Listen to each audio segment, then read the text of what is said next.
कौशल्या कहे दोष न काहू, किसी का दोष नहीं। ये तो कर्म विवश दुख सुख क्षति लाहू, दुख सुख हानि लाभ भाग्य के अधीन है, कर्म विवश हैं। और देवी मोह बस सोचिए बादी, विधि प्रपंच अस अचल अनादि। विधाता का प्रपंच किसी को समझ में नहीं आता, लेकिन एक बात का मुझे दुख है, श्री राम जी के बन जाने का नहीं। राम जाहि बन राज तज भल परिणाम न पोच। राम जी वन को चले जाएं, लौटकर आ जाएंगे, परिणाम अच्छा होगा, बुरा नहीं होगा। तो फिर आपके आंखों में आंसू क्यों? कौशल्या जी ने कहा कि राम जी की सौगंध मैंने आज तक नहीं की, लेकिन चित्रकूट जैसे तीर्थ में मैं राम जी की सौगंध करके कह रही हूं, गहवर ही कहे कौशला मोहि भरत कर सोच। मुझे भरत की चिंता है। क्यों? क्योंकि गूढ़ स्नेह भरत मन माही, रहे नीक मुह लागत नाही। भरत जी के हृदय में छिपा हुआ प्रेम है। भरत राम के बिना नहीं रह सकते। इसलिए सुनैना जी, आप महाराज जनक से प्रार्थना करें, पंचायत में ऐसा फैसला हो कि भरत जी राम जी के संग चले जाएं। श्री सीता जी को लेकर विदा हुई। सुनैना जी जनक जी के पास आई। जनक जी ने बेटी को वनवासिनी वेश में देखा। भयउ प्रेम परितोष विसेखी। मन में स्वाभिमान का उदय हुआ कि मेरी बेटी के ऐसे त्याग का जीवन, लेकिन मन में एक बात आई,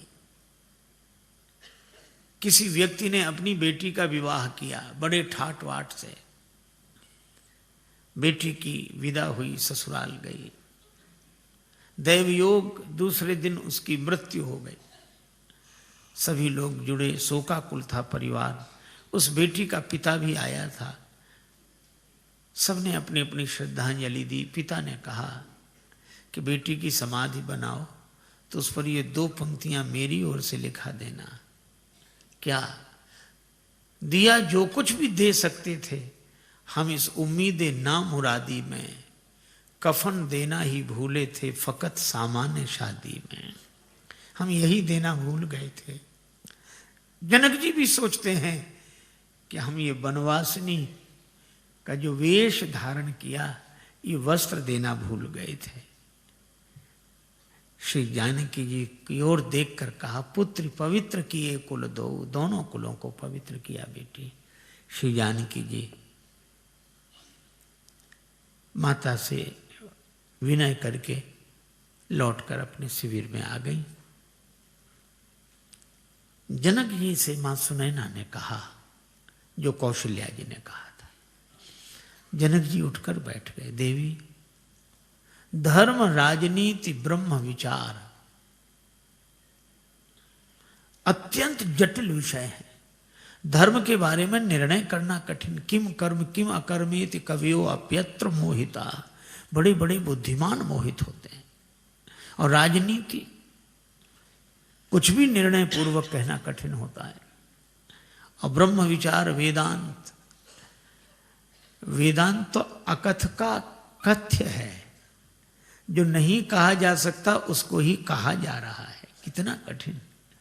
पर श्री जनक जी कहते हैं इन तीनों विषयों में मेरा अधिकार है, पर मेरी ऐसी सूक्ष्म बुद्धि भी सोमति मोर भरत महिमा ही कहे काह छुअ सकत न छाही। ऐसी मेरी बुद्धि भरत जी की महिमा क्या कहेगी, उनकी परिछाई भी नहीं छू सकती। भरत जी के गुण तो एक ही हैं जो जानते हैं, वे हैं श्री राम। भरत महामहिमा सुन रानी, जानहि राम न सकहि बखानी। पर भरत कथा भवबंध विमोचनी। पूरी रात यही चर्चा करते रहे। इधर श्री भरत सब सो रहे हैं, पर 2 भाई जाग रहे हैं। एक नेम के कारण एक प्रेम के कारण, एक राम जी के चिंतन में, एक राम जी की चिंता में, एक सजग लोचन है, एक सजल लोचन है। नेम के कारण जाग रहे हैं श्री लक्ष्मण और प्रेम के कारण जाग रहे हैं श्री भरत। लक्ष्मण जी राम जी के चिंतन में जाग रहे हैं, भरत जी राम जी की चिंता में जाग रहे हैं। नींद नहीं आती। श्री भरत यही सोचते हैं कि ही विधि हो ये राम अभिषेको, मोहि अवकलत उपावन एको। मुझे कोई उपाय समझ में नहीं आता। अहो अहो इस शिला खंड पर बैठा कौन तपोधन, एकटक रहा निहार गगन को करता अश्रु विसर्जन। मन में एक बात आई, माता कौशल्या के कहने से राम जी लौट जाएंगे। मैं मां कौशल्या से ही कहूंगा। मन में हर्ष की लहर उठी, लेकिन फिर विषाद आ गया। कौशल्या माता के कहने से लौट तो चलेंगे श्री राम, लेकिन कौशल्या माता कहेंगी तब ना। मां तू कहें बहुरई रघुराऊ, लेकिन राम जननी हठ करवि की काऊ। व्यंग कितना मधुर है। वे राम जी की जननी हैं, वे हठ करना क्या जाने। हठ करना तो भरत की मां को आता है, राम की मां हठ करना क्या जाने। श्री राम जी की मैया हठ नहीं करेंगी। तो गुरु जी के कहने से तो राम जी अवश्य लौट जाएंगे। ठीक है, मैं गुरुदेव से प्रार्थना करूंगा। फिर हर्ष, लेकिन लगा कि बात बनेगी नहीं। मुनि पुनि कहो राम रुचि जानी। राम जी का जैसा रुख देखेंगे गुरु जी वैसे ही बोलेंगे। उनका तो एक ही है, न गलत चाहता हूं न सही चाहता हूं, जो तुम चाहते हो मैं वही चाहता हूं। प्रभु तेरी हां में मेरी भी हां है, और तुम्हारी नहीं मैं नहीं चाहता हूं। अच्छा भरत तुम ही क्यों नहीं कहते? मैं कहूंगा, क्या कह पाऊंगा? मैंने आज तक राम जी की ओर मुख उठाकर देखा नहीं है। दर्शन तृपित न आज लगी प्रेम प्यासे, नयन मेरे नेत्र भगवत दर्शन से कभी तृप्त नहीं हुए। और अगर मैं हट करूं तो मैं तो सेवक हूं। सेवक का धर्म चला जाएगा। जो हट करूं तो निपट कुकर्मो, हर गिरते गरु सेवक धर्मो। करके नजरे इनायत वो आए, मगर क्या कहें यार हमको। उसी वक्त पर अपने ऐबों गुनाहों की याद आ गई, इसलिए उनसे नजरें मिला ना सके। मैं कैसे कहूंगा? पूरी रात बीत गई, एक जुगति न मन ठहरानी। सोचत भरत ही रहे न बिहानी। सवेरे गुरुदेव के पास आए, प्रणाम किया। गुरुदेव ने कहा कि भरत, मुझे तुमसे एक बात कहनी थी। क्या? श्री सीताराम अयोध्या लौट जाएंगे, पर एक शर्त है, तुम दोनों भाई वन को चले जाओ। गुरुजी ने यह शर्त बहुत सोच समझ के रखी थी। भरत जी राम जी के बिना रह नहीं सकेंगे, और शर्त ऐसी रखो जिसमें राम जी के बिना रहना हो ना। तो भरत जी कहेंगे गुरु जी ये कैसे हो सकता है? तो मैं कहूंगा फिर राम जी कैसे लौट सकते हैं? लेकिन जब गुरु जी ने कहा कि तुम दोनों भाई वन में चले जाओ, सुनत बचन पुलके दो भ्राता। दोनों भाई पुलकित हो गए, भे प्रमोद परिपूर्ण गाता। भरत जी ने गुरुदेव के चरणों में प्रणाम करते हुए कहा, गुरुदेव क्या इतनी छोटी सी शर्त पर श्री राम अयोध्या लौट जाएंगे? मेरे सीताराम अयोध्या लौट जाएंगे? गुरु जी ने कहा कि भरत ये छोटी शर्त नहीं है, राम जी के बिना 14 वर्ष रहना है।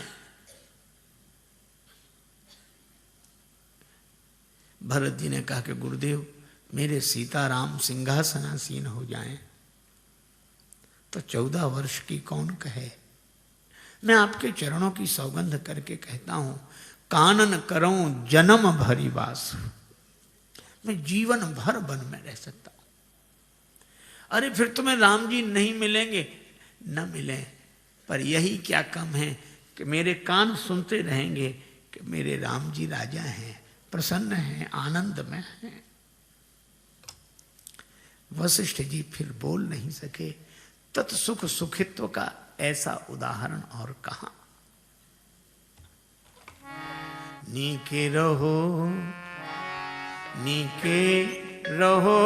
मेरे प्यारे बने रहो, नीके रहो मेरे प्यारे बने रहो, नीके रहो मेरे प्यारे बने रहो, नियरे रहो चाहे न्यारे बने रहो, नियरे रहो चाहे न्यारे बने रहो, नीके रहो मेरे प्यारे बने रहो, नीके रहो मेरे प्यारे बने रहो। श्रवणन से सुन सुन सुख पाऊं, श्रवणन से सुन सुन सुख पाऊं, इतने ही प्राण आधार बने रहो, इतने ही प्राण आधार बने रहो, नीके रहो मेरे प्यारे बने रहो, नीके रहो मेरे प्यारे बने रहो, नीके रहो मेरे प्यारे बने रहो। भरत महा महिमा जल राशि, मुनिमत ठाण तीर अबलासी। पंचायत में आए। श्री राम जी ने देखा जनक जी विराजमान हैं, वशिष्ठ जी विराजमान हैं, भरत जी हैं, सब सभा है। राम जी ने कहा कि गुरुदेव निर्णय कर दें। गुरु जी ने कहा कि मैं निर्णय नहीं कर सकता, भरत भगति बस भई मति मोरी।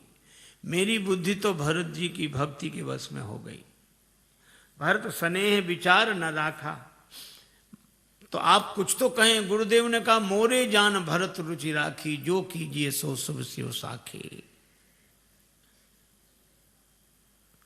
राम तुम ही कुछ फैसला करो। राम जी ने कहा गुरुदेव विद्यमान आपुनि मिथिलेशु, मोर कहव सब भांति भदेशु। आप बैठे हैं, महाराज जनक बैठे, मेरा बोलना भद्दा लगेगा। दो पंच चुन लिए। गूढ़ स्नेह भरत मन माही, और जनक जी जाहि राम पद गूढ़ स्नेहु। भरत जी के पंच जनक जी, और राम जी की ओर से पंच श्री वशिष्ठ जी। पर दोनों पंच कुछ निर्णय करने की स्थिति में नहीं, तो तीसरा सरपंच चुन लिया। तीसरा सरपंच कौन? का सकल बिलोकत भरत मुख बनई न उतर देत। श्री भरत जी ने देखा, उठकर खड़े हो गए। राम जी को बोलने में जहां भद्दा लग रहा वहां श्री भरत जी बोल रहे हैं। भरत जी ने कहा कि प्रभु बाहर भी आप हैं और मेरे भीतर हृदय में भी आप हैं। अगर आपको बाहर से बोलने में कुछ भद्दा लग रहा है तो भीतर से बोल दीजिए, वाणी मेरी होगी, बात आपकी होगी। और भरत भारती मंजू मराली।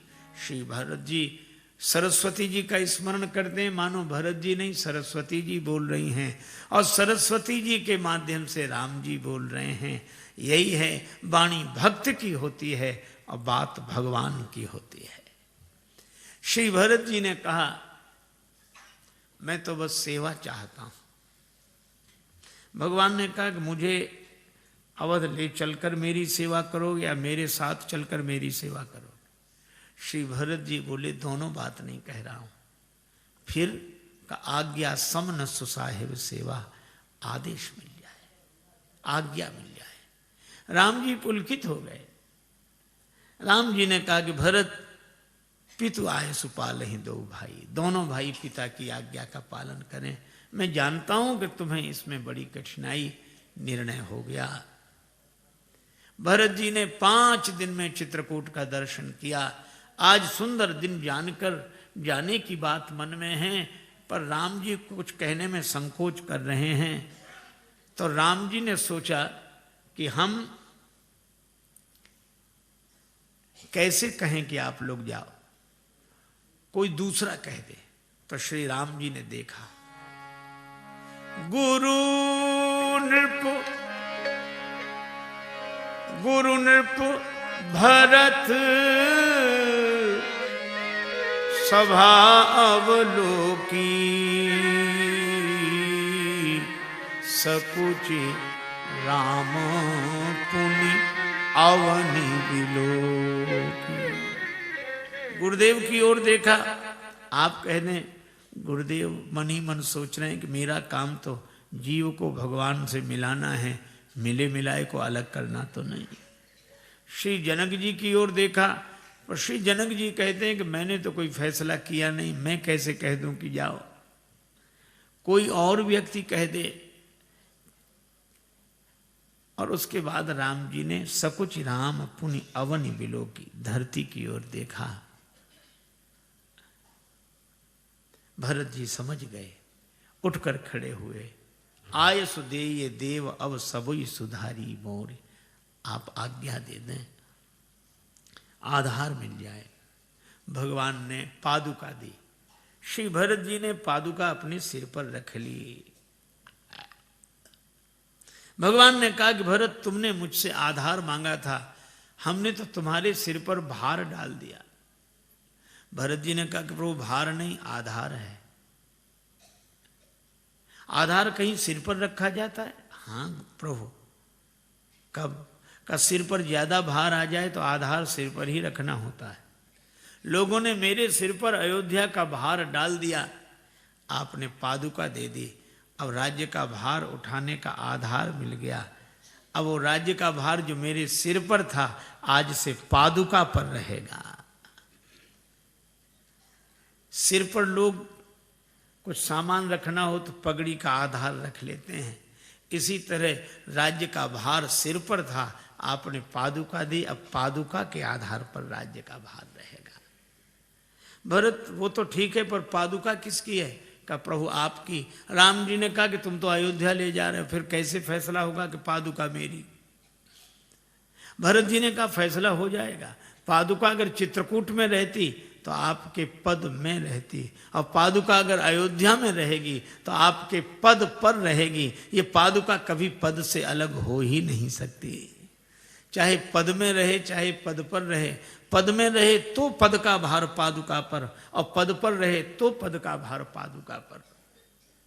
भरत, सो तो ठीक है, लेकिन तुमने तो पनही मांगी थी, मोरे शरण राम ही की पनही, और तुम्हें पादुका मिल गई।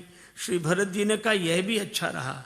पनही माने जूता, यह भी पाँव में रहता है, और पादुका खड़ाऊं, यह भी पाँव में रहती है। लेकिन एक अंतर है, जूता पाँव को संभालता है और खड़ाऊं को पाँव संभालता है।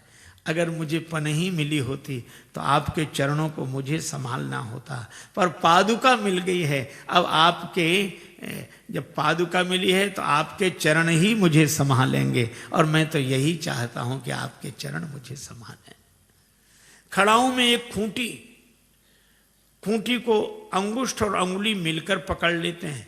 मैं लकड़ी की खड़ाऊं की तरह पड़ा रहूं चरणों में, और मेरे विश्वास की खूंटी को अंगुष्ठ की तरह से एक ओर से प्रभु आप और अंगुली की तरह से एक ओर से जानकी माता दोनों मिलकर संभाले रहें, यही मैं चाहता हूं।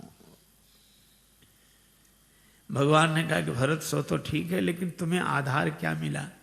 भरत जी ने कहा कि प्रभु मुझे भी आधार मिल गया। अब आपको खोजने के लिए मुझे वन वन नहीं भटकना पड़ेगा। क्यों? पादुका मैं लेकर जा रहा हूं। और प्रभु, पादुका चरणों के पास चलकर नहीं आती, चरण ही वहां चलकर आते हैं जहां पादुका होती है।